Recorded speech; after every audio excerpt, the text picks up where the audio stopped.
Yo, what's up, guys? What is going on? Welcome back. Hope y'all are doing well. Chelsea versus Real Madrid. Another disappointing game by Chelsea. I'm not trying to make any comparisons. Obviously, this is just preseason friendly. This is, for trial and error. The margin of error is like pretty blown wide open. You can get away with almost anything. At least you should. You should. That's what they say. Ostensibly, you should be able to get away with anything, but the truth of the matter is that you can't. This is being viewed by millions of people, and they do hold some weight to to who plays, who doesn't play. Like whether they like it, they don't like it. There's an image when these teams are going out there, so that's why I do believe when you're playing, even though it's a preseason friendly, you have to play. You have to give it your all. I don't mean you have to burn yourself out and run but you have to take this seriously. And I know they're taking it seriously, and I think everybody there wants to play, but man, the performance wise, it's just not following. It's just not in tandem to the ambition, the want, the desire that these players have. And I'm talking about Chelsea mostly, obviously. A lot of people are going to be like, "Oh, this is just to get the rust out of the legs, right, from the long season, from the vacationing and all that." And you could tell that they were tired towards the end. Chelsea were really tired, but Madrid were equally tired. They were just winning and they were performing well. They were playing better, so you didn't see that. They had high spirits. They were happier, let's say, but they were definitely tired. But this team, this Chelsea team, I mean, God, you had your starters there. Most of the players were there, were starters, and I can't say the same thing for Real Madrid. They were like little by little, you see more of the regular players start to play. Vinicius, Diaz. Well, Diaz is also more or less a reserve, depending on the games that Ancelotti picked him to play last season. But they balled up. They balled up. They showed up. They definitely showed up against Chelsea. That back line from Chelsea, I still can't believe you still have Badiashile. I like Colwill, but when you have Badiashile, when you have Fofana, even though I know Fofana came in later, it doesn't look good. It honestly doesn't look good. Even Disasi, like I know Disasi's not playing. He didn't play today, but they don't instill any confidence. I just don't see them, like, especially if they don't have someone to lead them, like Silva. Silva was somebody that would hold that back line, but they're all pretty much amateurs. Reece James today, like the mistakes with Badiashile, the what's it called, not being coordinated, the not talking, or if they're talking, I don't know who's not listening, who's doing the talking and who's not listening. I don't know what's going on there. Where Vinicius ended up poking the ball around Jorgensen and almost ended up scoring. And then there was another window with Diaz. Diaz had this wide open shot. At least I think he had plenty of opportunity to be able to score. And yeah, that was definitely a wasted opportunity. I ended up shooting it outside, but couldn't really. I think it was Badiashile couldn't really decide. Like the ball was all over the place, rebounding, and couldn't clear it. Just could not clear it. A lot of mistakes. And then Malo Gusto putting him as an inverted winger. I don't know why he's doing it. And look, I got very little to complain about in this game when it comes to Enzo Maresca, because you got to give it time. Give it at least 3-4 months to see more or less what he's cooking up, and maybe even more. That's just the nature of the business now, which is weird. It works the other way around, but yeah, give him 3-4 months.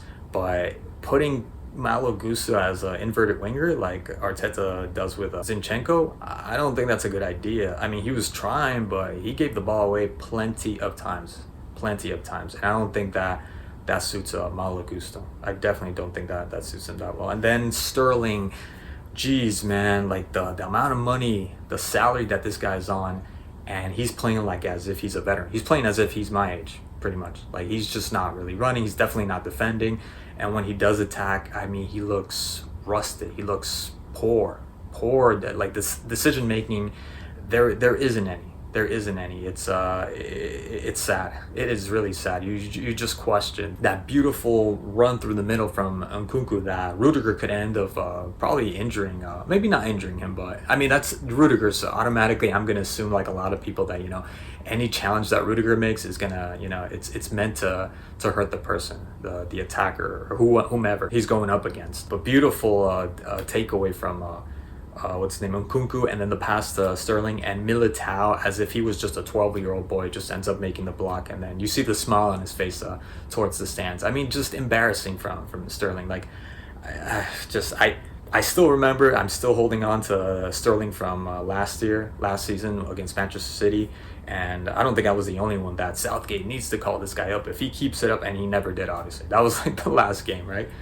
I'm still hoping he has that, and obviously he does have that. You know, he has it in him, but up here, the mentality, it's not there for whatever reason. Even in a preseason friendly, where I say that you should have just, I mean, the liberty to do what you want with the ball. You should be having fun, and it should show. And it's not. You could tell he's stifled. He's like stuck in his own head.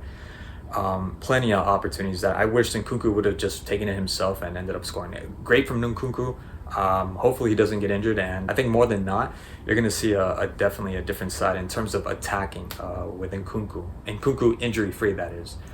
So we'll see. I'm interested in seeing that. He looks really sharp. You see, he looks like he's having fun. It looks too easy for him. You could even tell that he's not really unleashing everything he's got, like his whole potential. And then obviously the goals, I guess that's a good segue to talk a little bit about Real Madrid. I think Real Madrid did fine, did fine despite not having all their starters there. It's going to be scary or interesting also to see what they do once Mbappe and Bellingham arrive, Valverde, Alaba, seeing if they're going to get Alphonso Davies or not. I don't think they should be. I don't know why they're talking about Trent Alexander-Arnold. I feel like I'm the only one, and nothing personal, obviously, but Trent Alexander-Arnold is a huge liability, especially in the back.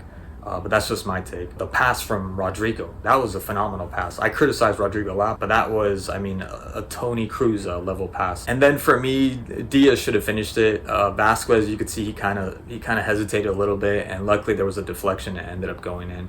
And then the second goal with Vinicius, another top level pass. And I think, am I the only one that thinks that Badiashile should have gotten that ball? As soon as he already knew, even before Diaz touched the ball, he knew he was going to go around or try to go around. I think he was betting on Jorgensen blocking the ball, and from a tight angle, there's no way that he was going to score that. With this center of gravity being so low, why wouldn't you expect that?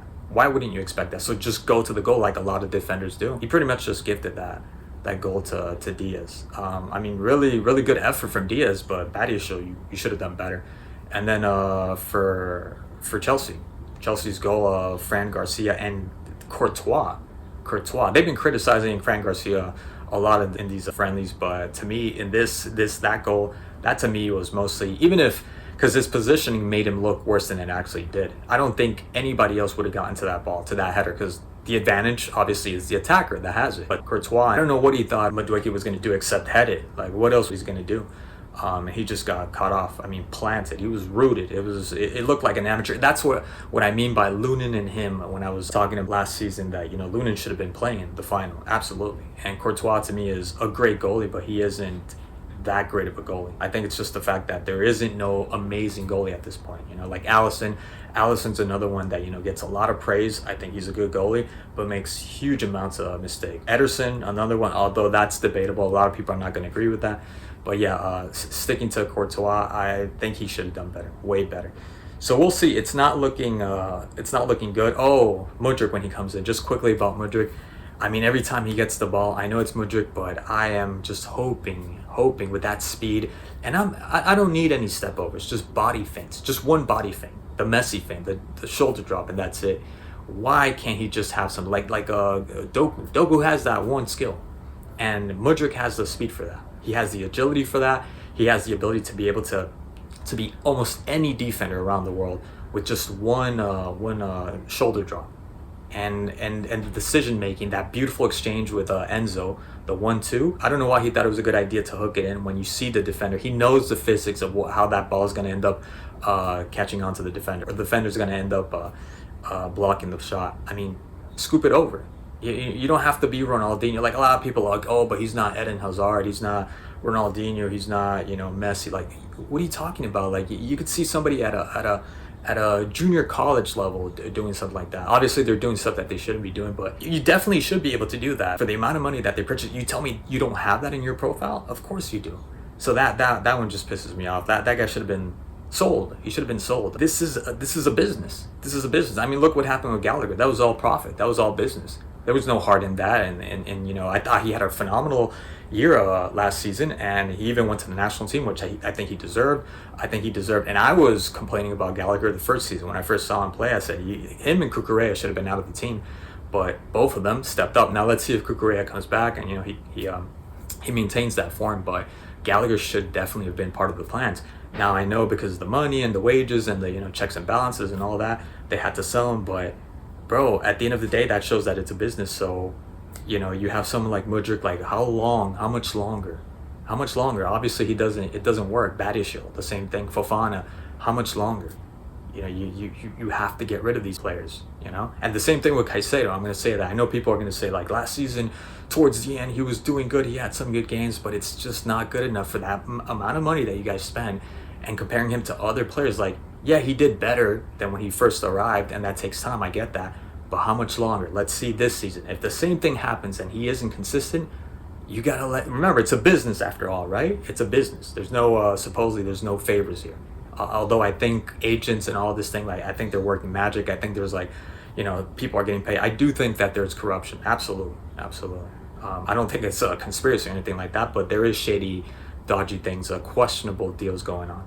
Because it just doesn't make sense. These players that I just mentioned should not be playing for Chelsea. Anyways, I'm going to end it there. Thank you so much as always for watching, and I'll catch you guys in the next video. Peace.